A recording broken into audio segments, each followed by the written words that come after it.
Bersakit-sakit dahulu, bersenang-senang kemudian. Peribahasa itu sudah cukup dikenal banyak orang.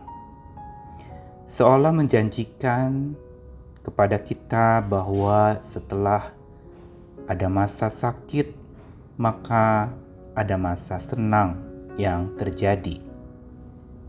Namun realitanya bagaimana bila bersakit-sakit tak kunjung henti dan bersenang-senang tak kunjung datang?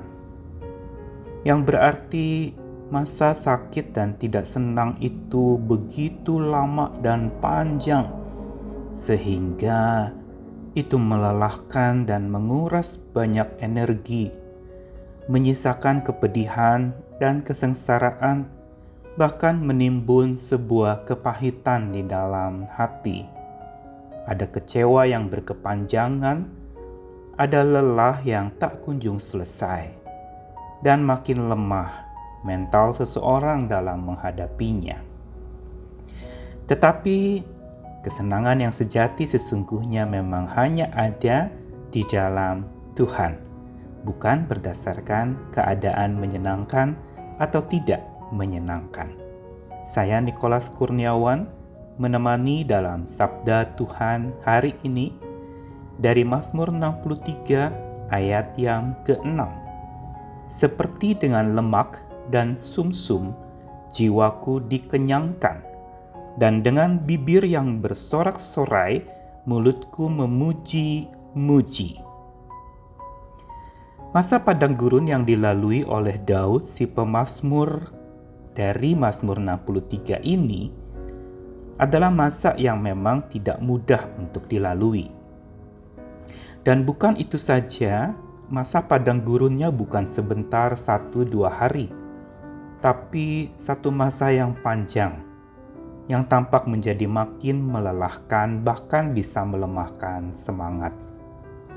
Daud yang adalah raja, bila harus ke padang gurun yang penuh dengan tantangan, sekaligus membawa beban anaknya Absalom yang memberontak kepadanya, sungguh membuat kesenangan hidupnya hilang.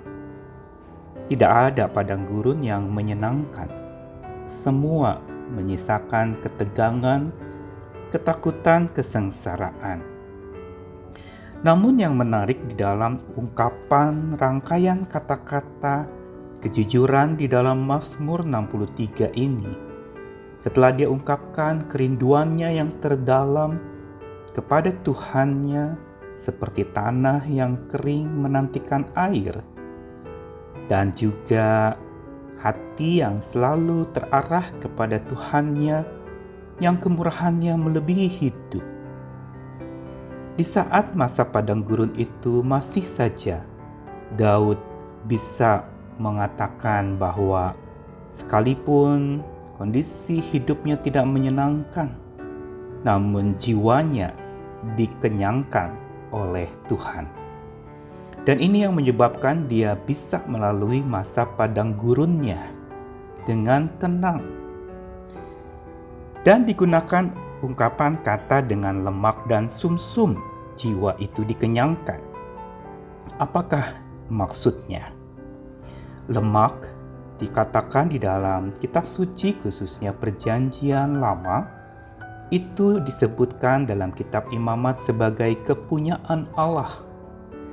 Lemak itu pada saat korban bakaran dipersembahkan, secara khusus lemaknya itu dibakar dan menjadi bau yang harum ketika asapnya membumbung tinggi sampai kepada Tuhan, dan ini menyenangkan hati Tuhan. Lemak dan sumsum menjadi tanda bahwa itu adalah kepunyaan Tuhan dan yang menyenangkan hati Tuhan. Tuhan senang dengan persembahan korban bakaran, binatang-binatang yang lemak dan sumsumnya dipersembahkan secara khusus bagi Tuhan. Makna lemak dan sumsum yang dialami oleh pemazmur di padang gurun, yang dia katakan jiwanya dikenyangkan, sesungguhnya bermakna bahwa ia selalu dikenyangkan oleh segala kepunyaan Allah. Yang berarti adalah bahwa segala hal yang dari Allah dan yang menjadi milik Allah itu justru membuat pemazmur kenyang jiwanya. Dia mungkin di padang gurun kelaparan, sulit mendapatkan makanan, namun jiwanya dikenyangkan oleh segala apa yang disediakan Tuhan baginya. Dan makna lemak dan sumsum yang bukan saja bermakna kepunyaan Tuhan, tetapi juga yang menyenangkan hati Tuhan.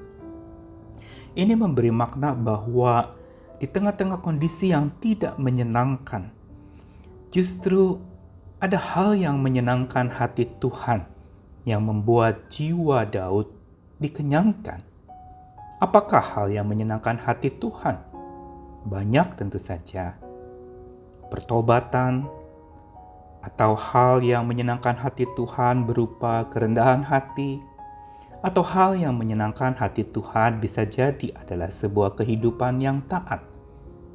Dan inilah yang mengenyangkan jiwa pemazmur ini, atau Daud yang sedang ada di masa padang gurun.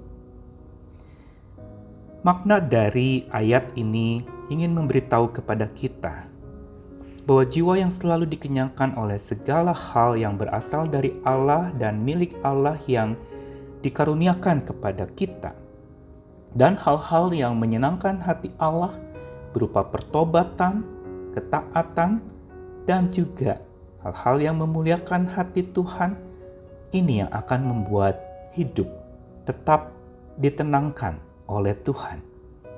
Sehingga dalam keadaan yang tidak menyenangkan, hati akan tetap selalu tenang, karena jiwa kita sudah kenyang oleh segala karunia dari Tuhan Allah kita, atas segala hal yang membuat Dia disenangkan karena pertobatan, kerendahan hati kita, dan pembaktian hidup kita kepadanya.